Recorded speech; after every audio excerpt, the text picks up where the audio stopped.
نجهة نج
Welcome to Pyramids of the Middle Kingdom.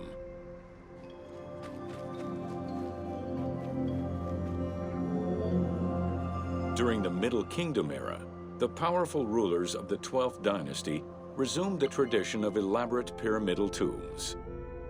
For example, Amenemhat I built a funerary complex in Lisht, and Senusret II selected the Elahun site in the Fayum. Amenemhat II and Sesostris III, however, cast their favor towards Dashur. Amenemhat III built a pyramid there as well before moving to Hawara in the Fayum.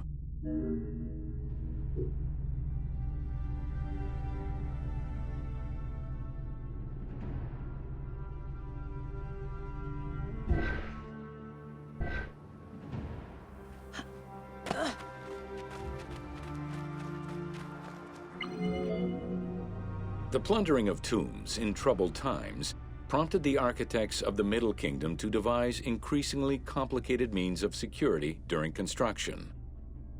As such, while the architectural plans of the Hawara pyramid were simpler than the one at Dashur, the means used to protect it from looters were much more elaborate.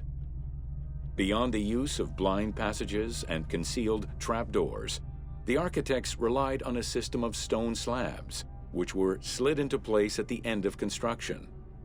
These massive stone slabs were meant to permanently block the passageways leading to the funerary chambers.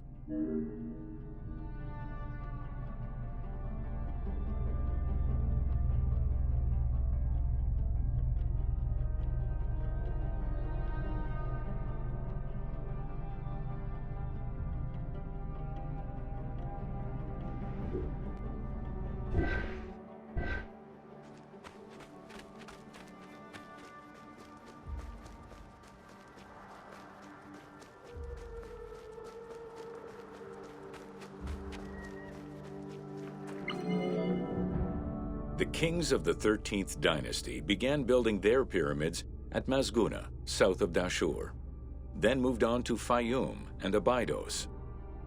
The kings of the 17th dynasty, however, satisfied themselves with crowning their cave tombs with small pyramids of raw brick. The kings of the 18th dynasty gave up the shape of the pyramid as a royal tomb entirely. They chose a mountain with a pyramidal shape in the Valley of Kings and dug their graves there.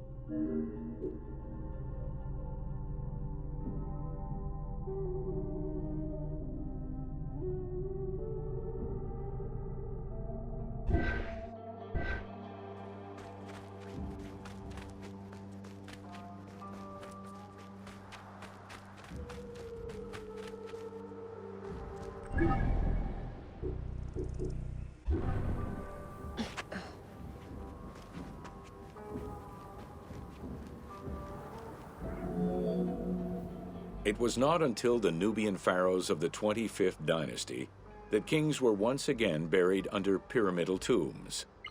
In fact, today, the area of ancient Nubia, modern Sudan, contains a record number of 220 known pyramids to Egypt's 138. Despite their slow decline in use and quality, pyramids continued to fascinate all and sundry up to the Roman era.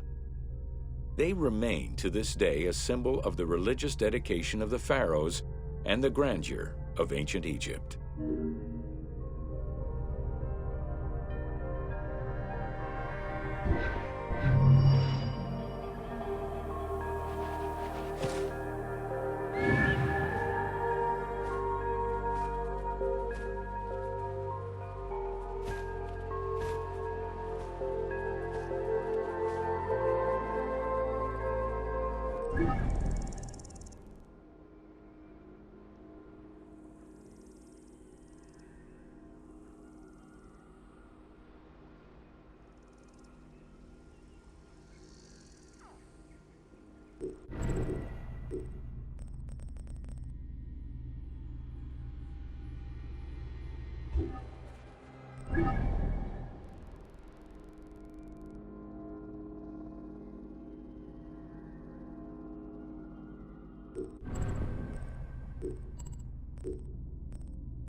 Welcome to Deserts of Egypt.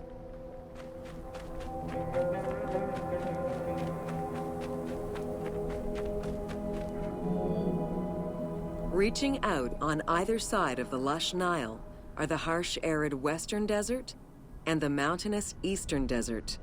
They cover nearly 94% of Egypt. Each of these parent deserts have their own microclimate and contain several smaller deserts with a distinctive fauna and flora.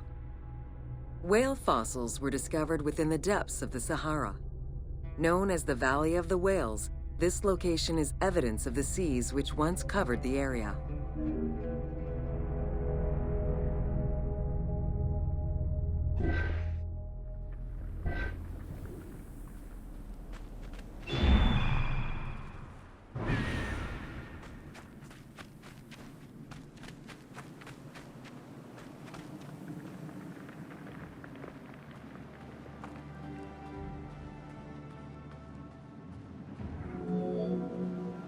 The White Desert in the northeast of the Sahara owes its name to its white limestone soil, contrasting with the yellow sand. The wind has eroded the rocks of the White Desert into stone mushrooms, the most famous of which is referred to as the Finger of God.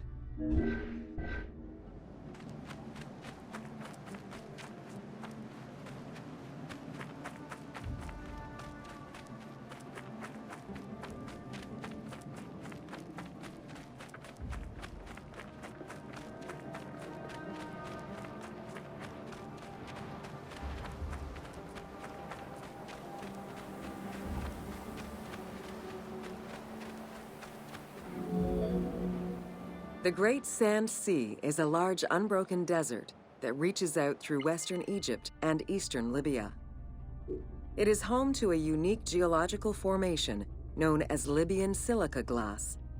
The pale yellowish-green material ranges from pebble-sized fragments to glass rocks the size of rough boulders.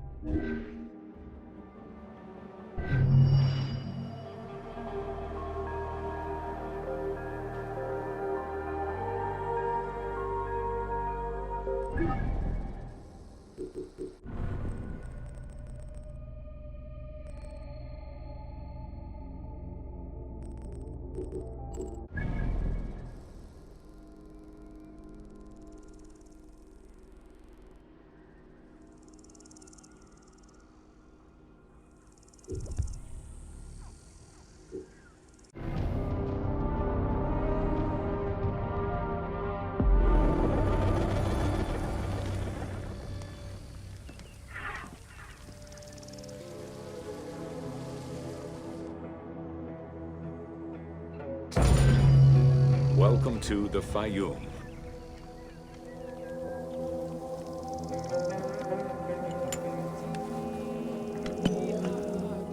The Fayoum Oasis is an enormous basin in the western desert that formed from the Nile's overflow. As such, it is not considered a true oasis, though it gives its name to the region, which covers Lake Moeris. The oasis harbors some of the oldest archaeological artifacts of the region, indicating that the area has been inhabited by hunters and gatherers since the Neolithic period.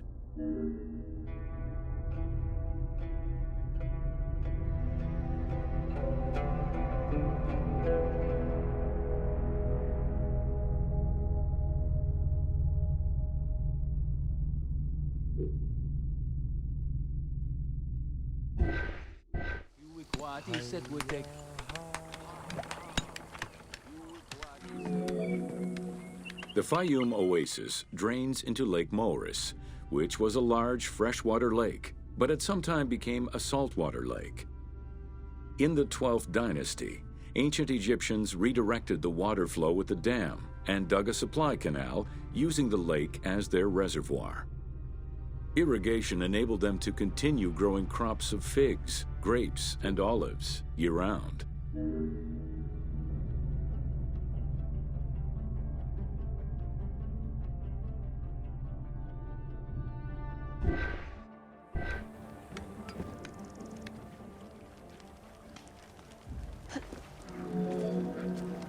Reed boats, feluccas, triremes, and kerkeros were the most commonly found craft within the landlocked waters of Egypt. They were used for various purposes, ranging from daily fishing, trade, warfare, and travel, to the ferrying of massive stone blocks used to build the great monuments of Egypt.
The most impressive pyramids of ancient Egypt date from the Old Kingdom and can be found on the sites of Giza, Saqqara, and Dashur.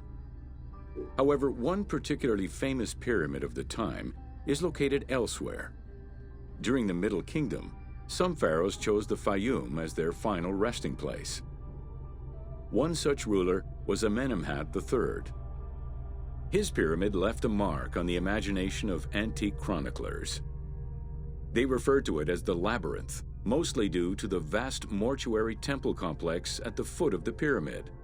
Herodotus mentioned that he had visited 12 courts and over 3,000 of its chambers. But he was also well known for being prone to hyperbole.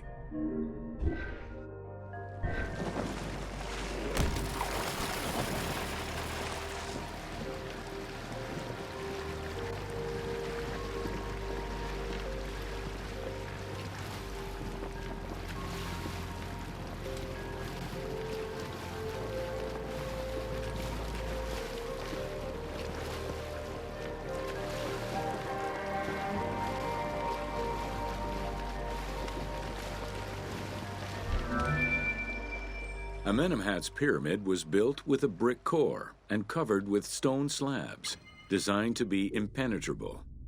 The burial chamber, made out of a single block of sandstone, is unique in its design. Richard Lepsius and Flinders Petrie both explored the pyramid site, measuring 385 meters by 158 meters, and identified it as the location of the labyrinth. Their research conditions were difficult, as most of the site had been submerged by the nearby canal.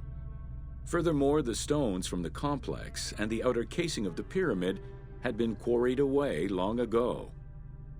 Ubisoft decided to give life back to this lost monument and the many crypts that were said to be devoted to the sacred crocodile god, Sobek.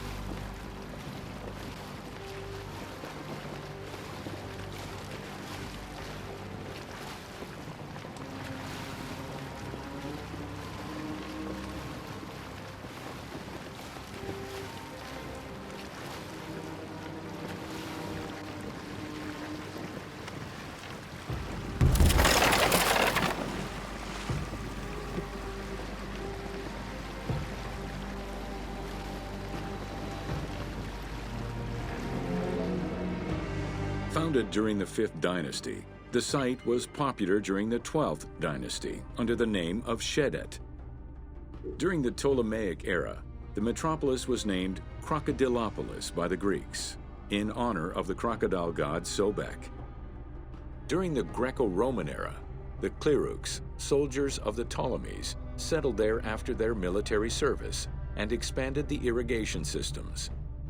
Irrigation and water distribution tripled the arable land and turned the city into a lush and rich area. 27,000 inhabitants lived in its precinct at its height. The city's location was strategic in controlling the many small waterways connecting to the main canal, and thus the Nile.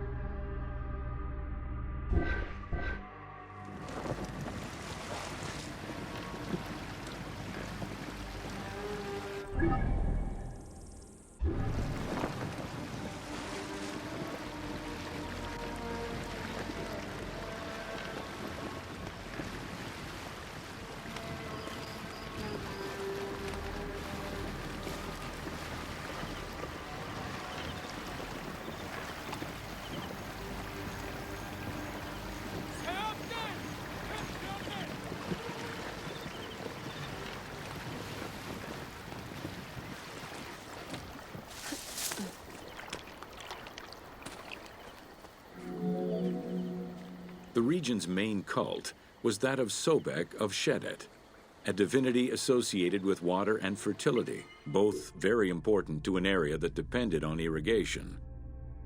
Many local villages had the title Town of Sobek added to their official designations. During festivals, ancient Egyptians recited hymns to Sobek, asking for his divine intervention. Greek settlers, and later Romans, would help the Temple of Sobek's economy to flourish by adopting the local embalming mortuary rites. Their sarcophagi were beautifully painted and adorned with amazingly realistic portraits.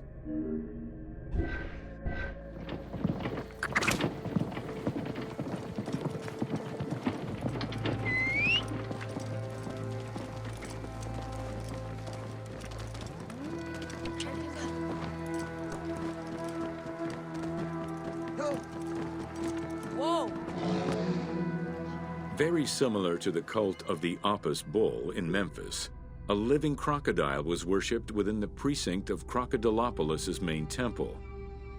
Known as Sobek to the Egyptians and Sukkos to the Greeks, it was reported by Strabo that priests fed it with meat, wine, and honeyed milk.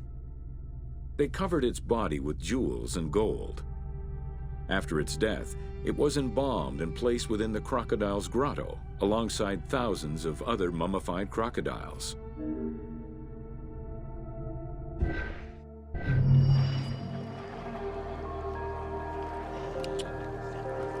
Yeah! Whoa!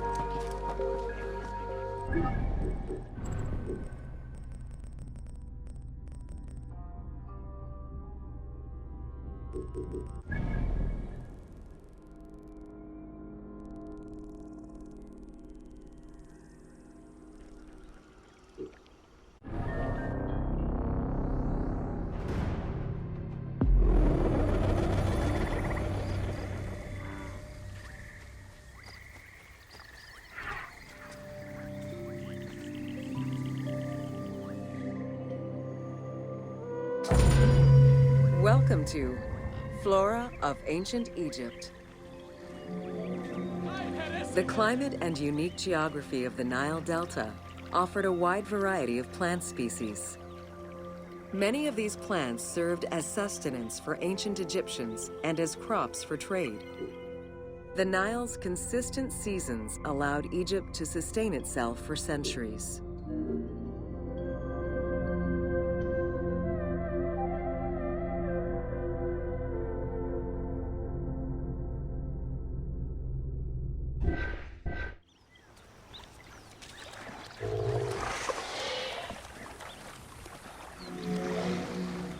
Possibly the most useful of the plants was the papyrus. This tall sedge plant grew in abundance along the water's edge of the Nile. Commonly known for its use as paper, the ancient Egyptians found many other functions for it, including rope, sandals, and mats. Papyriform boats made from the plant are seen in paintings and reliefs, and were used in ritualistic ceremonies.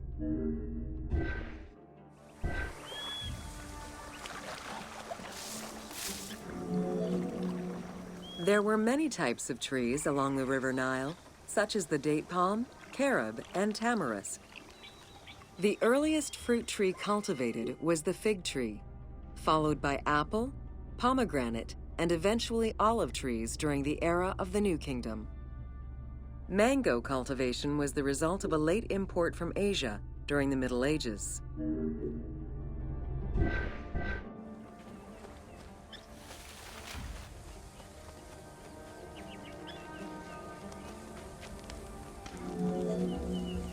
Some trees were associated with gods, such as the acacia with Horus. The divinities Thoth and Seshat were depicted inscribing the reign of the king into a Persea tree. The sycamore was connected with the goddess Iset, patron of the ritual of life.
Welcome to Jean. Between the 5th century CE and the Renaissance, knowledge of hieroglyphs was entirely lost. Many enthusiasts tackled the challenge of deciphering the language with little success. Some groundwork was made with various researchers identifying names and some grammatical structure, and confirming that cartouches were markers for royal names. They were still missing a critical piece of information that would eventually be revealed thanks to the discovery of the Rosetta Stone.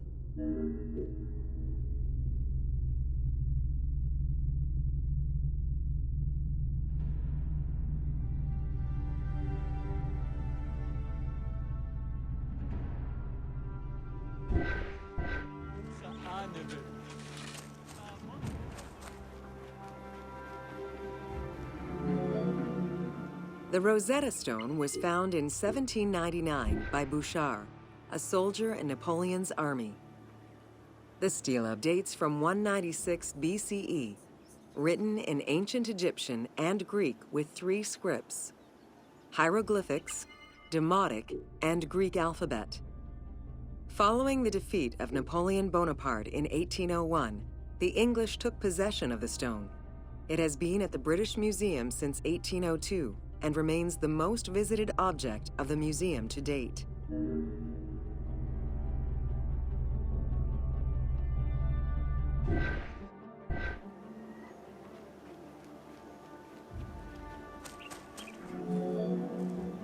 The first translation was of the Greek section only in 1803. It detailed a decree of Pharaoh Ptolemy V, reminding the citizens that their pharaoh had led Egypt to prosperity. It was fully translated 20 years after by Jean-François Champollion, who was working with a facsimile.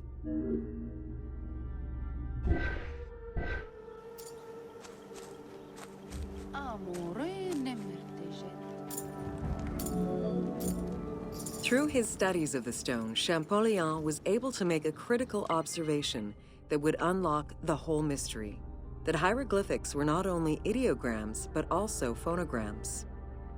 Hieroglyphs consist of phonetic glyphs, single characters, and logograms. Essentially, they are a combination of phonetics, alphabet, and full words, which in total form a language.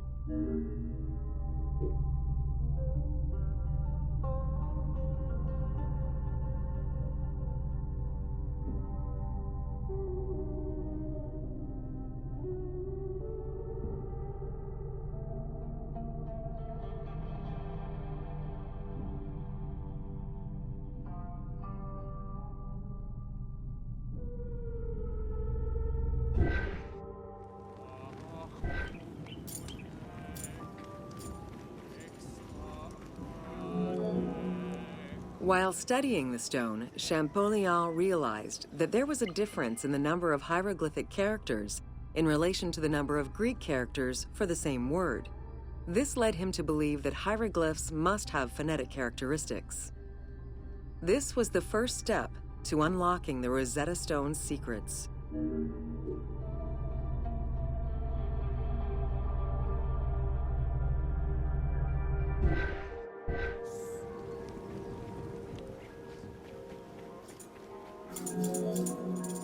To prove this theory, Champollion began identifying Egyptian rulers' names and then compared their phonetic pronunciation to the Greek version. For example, Cheops had been the Greek name given by ancient chroniclers to the owner of the Great Pyramid, Khufu.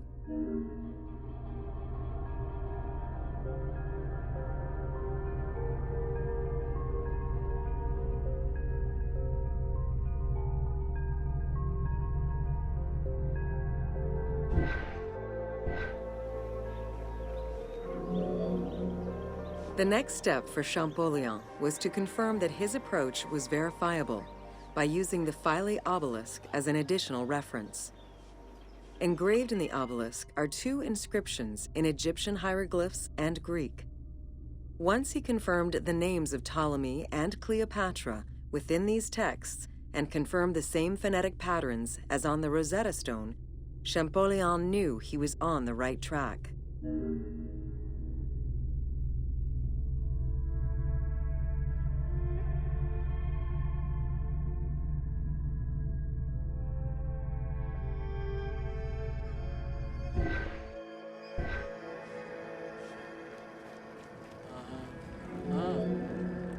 Champollion had already mastered several ancient languages when he took on deciphering the Rosetta Stone. He used his knowledge of Coptic to identify the solar disk hieroglyph on the obelisk as the phonetic translation of Ra. Further translation only strengthened his conclusion. Egyptian hieroglyphs encompass the alphabet in both phonetics and determinative ways, which means that the symbol represents the word itself.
Welcome to Building Ancient Egypt.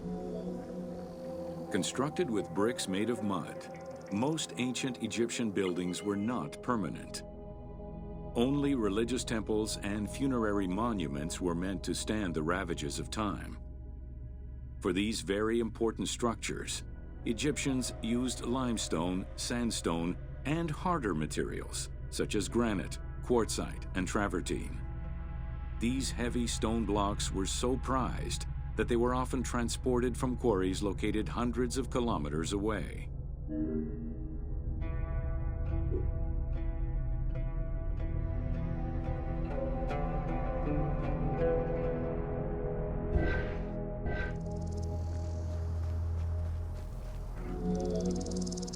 Limestone was common and easy to extract from quarries on the east bank of the Nile. This particular limestone had marine fossils in it, however, preventing it from being easily decorated and polished. Used as the main building material, the structure would then be finished with a finer limestone that was polished smooth and decorated as needed. Limestone was used for the building of the first pyramids and for most of the religious buildings of the Old and Middle Kingdoms.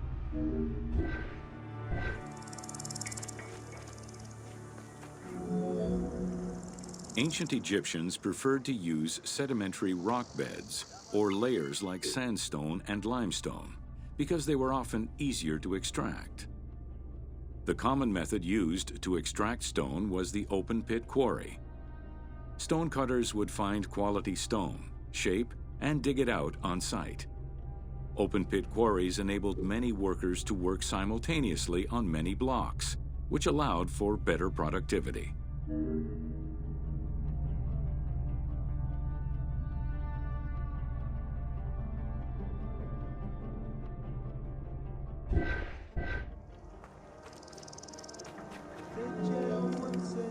Workers would draw a large grid directly on the stone's surface, taking care to leave a space between the blocks. This allowed them to isolate the different blocks and create a trench that would make the extraction easier. Stoneworkers used iron chisels for hard rock and bronze or copper tools for softer rocks such as limestone. Removing material between each block created a trench line. In some quarries, that trench was wide enough to accommodate a worker, who would then cut the block entirely on site. For harder rocks like granite, workers cut a series of holes and hammered wooden wedges into them. They then soaked the wood until it swelled and caused the rock to split.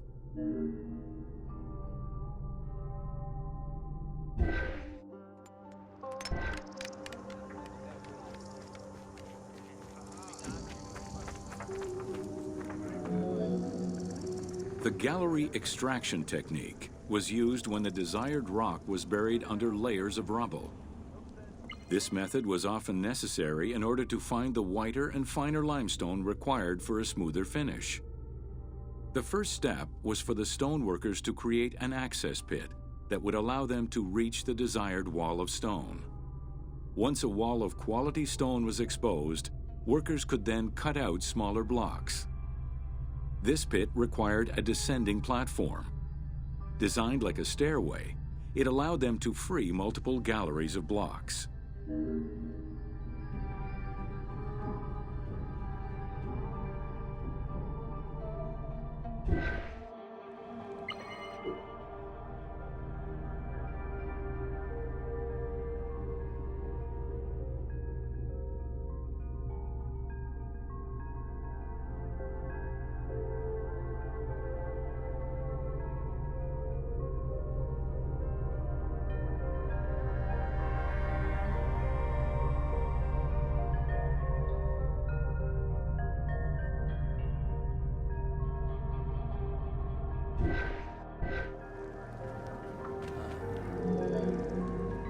To cut the stone, they created a longitudinal kerf, or slit, and then cut the rock at a 90-degree angle.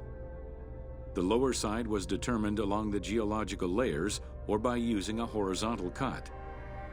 Wooden wedges were inserted in the rock and hammered in. Shock waves were then generated using hammers, fracturing the blocks at the seam.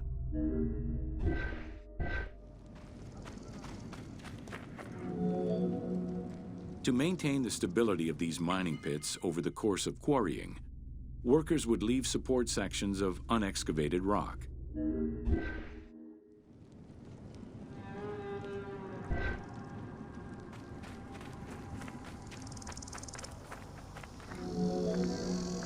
In every quarry, dedicated shrines were established to offer protection for the workers. In particular, Serket, the scorpion goddess, was considered a very powerful deity among quarry workers. Every mine and quarry of ancient Egypt included a scorpion charmer who was said to use magical powers to ward off the dangerous insects and keep the workers safe.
Welcome to Workers and Transport. Whether workers were employed for the pyramid construction or at the quarries, the government supplied food and housing. Workers for the pyramids and royal necropolises were housed in more permanent villages, such as the famous Deir el-Medina. Quarry workers had more temporary lodgings. All skill levels were needed and utilized, from basic work hands to prepare the gypsum, to brickmakers and sand carriers, to skilled stonemasons to shape the blocks.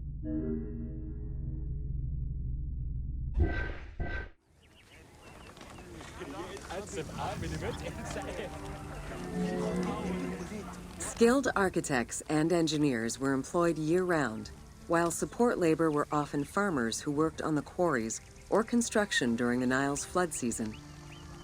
The basic laborers were hardworking and versatile. Many may have been farmers who joined the construction during the off-season.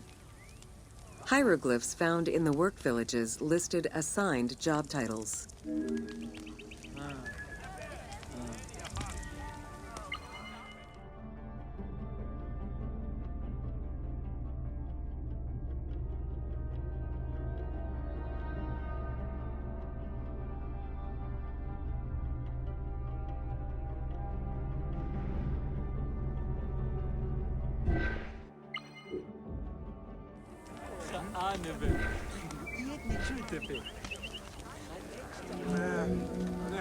Archaeological research shows that no food was stored or prepared on site, but instead workers received abundant rations of bread, beer, and meat.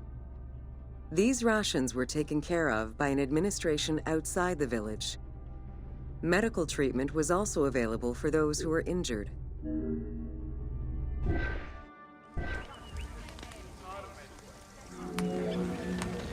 While some quarries were close to the Nile, others were located across the desert and required long expeditions.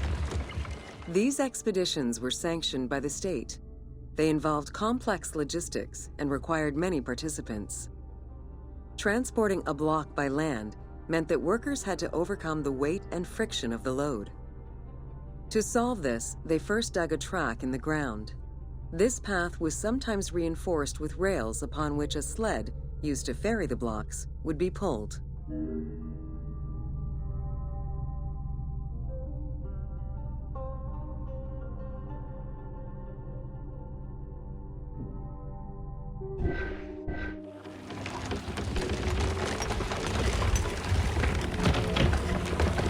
Whenever possible, blocks were toppled from a higher elevation onto the sled.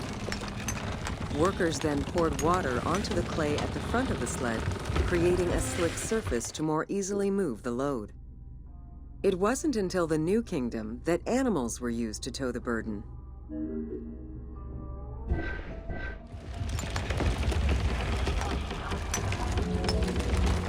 During flood season, the Nile was at its largest and deepest, which allowed the transportation of the heaviest and biggest loads. Quarries close to the river had troughs dug out to deliver the stones to the shoreline. Harbors and wharfs situated at the river's edge allowed the transfer of materials and supplies. Harbor warehouses accommodated additional stocks of stone so that they were available for the winter sailing season.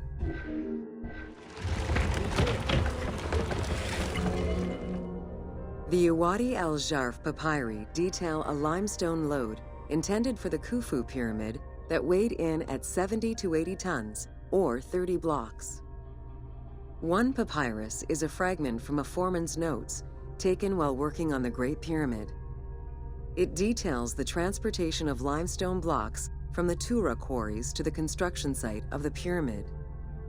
The other papyri are shipping logs containing archives of the sailors assigned to sail the Red Sea and the Nile.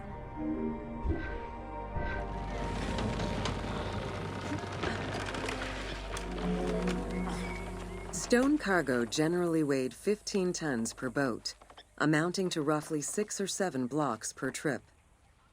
For heavier loads such as obelisks, monolithic pillars, or gigantic statues, larger boats were used.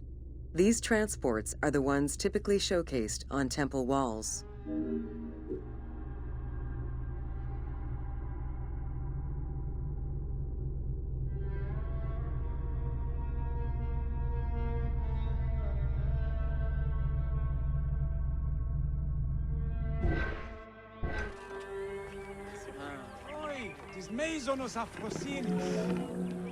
River transportation was the most efficient way to ferry stone blocks between the quarry and the construction site. Blocks were transported by flotillas of several types of boats. The most detailed illustration of transport by river is a relief of Queen Hatshepsut's barge with an accompanying flotilla.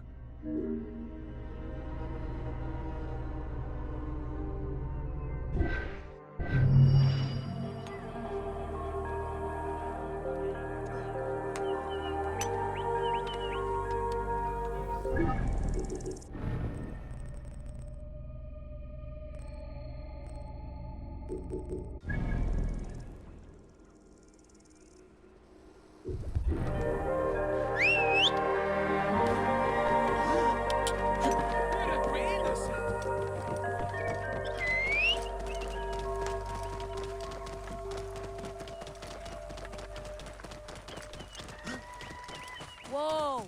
Yeah!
Try using your eagle when you want a top-down view.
Welcome to...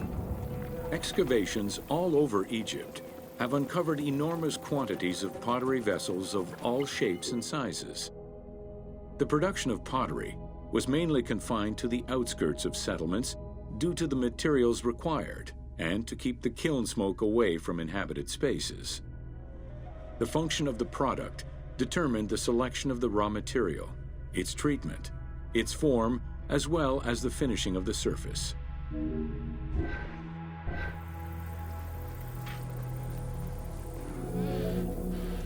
Pottery was essential to ancient Egyptians' daily lives. It was used in all aspects of life, from the storage of grains and liquids to containers within the tombs of necropolises. The most common pottery was made from Nile silt that resulted in a reddish-brown clay, Limestone clay, which made for more attractive pottery, was only found in Upper Egypt.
Early pots were made from pinched or coiled clay.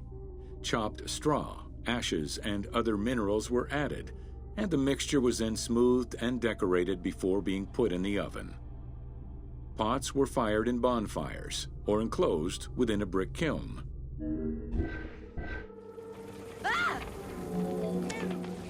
The potter's wheel was utilized during the Old Kingdom. Pottery became smoother and more polished, similar to river stones. It was decorated primarily in red pigment, with the black color achieved by exposing it to smoke. Pottery workshops were attached to palaces or temples, and around the late period, specialized workshops began to appear.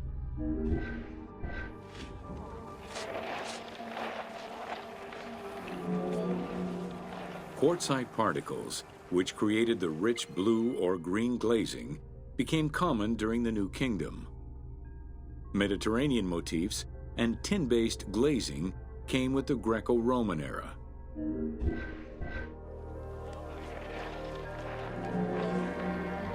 Potsherds could be found anywhere and were the most common canvas for writing or drawing, in comparison to the more expensive papyrus sheets. Named after their Greek description, ostraca contained daily life records, letters, or could be drawn upon. Artists drew sketches for temples and tombs, or simply for leisure.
Welcome to Oil in Ancient Egypt.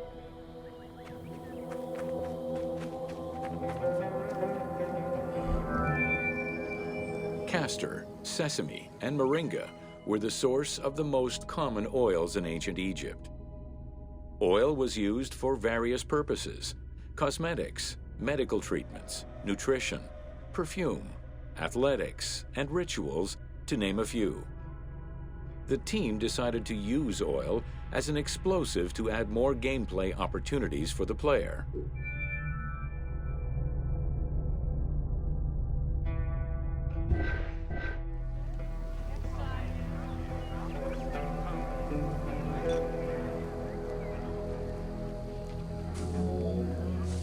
Ancient Egyptians originally used castor oil in wick lamps, but also for cosmetics, such as facial and hair treatments. There is mention in some papyrus of castor oil being prescribed to treat constipation and help pregnant women. Castor beans were found in ancient Egyptian tombs as early as 4000 BCE. Castor oil was made by pressing the beans from the plant of the same name.